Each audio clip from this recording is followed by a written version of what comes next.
Okay, starting with our square paper, we have our basket of oil pastels ready, but I'm going to start with a pencil and draw a big curve line from the bottom of my paper to the side of my paper. It doesn't matter which corner you circle, but you want to circle the corner and kind of take up half of the entire page. Now, depending on what fruit you choose, drawing the inside will look a little different, but I'm going to do an orange. So on the inside, I've drawn 3 rounded triangles very lightly with my pencil. Rounded just means the edges are not pointy. And then I'm going to use these lines as guidelines and start in with my oil pastels. Since I'm making an orange, I need 3 shades of orange, which I'm going to also use yellow since yellow makes orange, and start with the lightest shade. So I'm going to go around those pencil lines I made and do my highlights of yellow. And if I could have done this again, I may have started with a little bit of white as well, because it is a little hard to see my white at the end on top of my orange. So adding in my highlights of yellow with thin yellow lines. And then once I'm done with my yellow, taking my middle shade of orange and filling in most of that inner triangle shape that I have made. Again, if you don't pick an orange, your fruit's not going to look much like this. A lemon would be pretty similar, using lighter shades of yellow and white.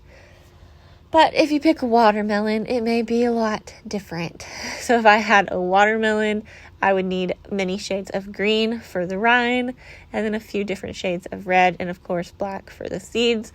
But the blending techniques would be very similar, starting with your lightest color, and then ending on your darkest color, using your finger to smudge those colors together.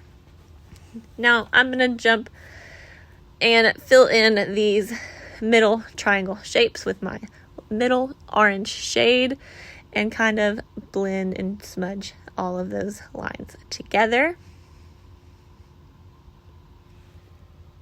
My entire outer shape is mostly going to be the brighter dark orange, but I'll add some middle shade in there as well to give it some highlights.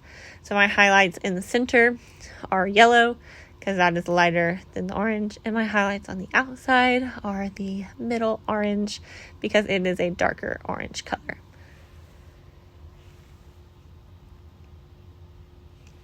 Any fruit you choose should have at least 3 shades of whatever color it is. And now I'm going to outline those inner shapes with my super dark orange and outline the outside, and then fill that space in entirely with my dark and middle orange, still using blending techniques with my finger smudges. As you are smudging with your finger, remember to use a different finger for each color. If I was to blend with my darkest orange over my yellow color, then it would darken that yellow color. So make sure you are paying attention to which finger you use on each smudge. So then I'm first going to use that middle orange again and add in my highlights for my outside. What is that? The peel? Yeah, for my peel, and then fill in the entire peel with the dark orange. And of course, blending that all together with my finger. If I were to pick a different fruit, let's see if I can think of something other than a watermelon. Let's say a kiwi. We're going to have lots of different shades of green. And then, of course, that seed would be black. But make sure you are doing many different shades of whatever color you pick that matches your fruit, and then smudging them all together.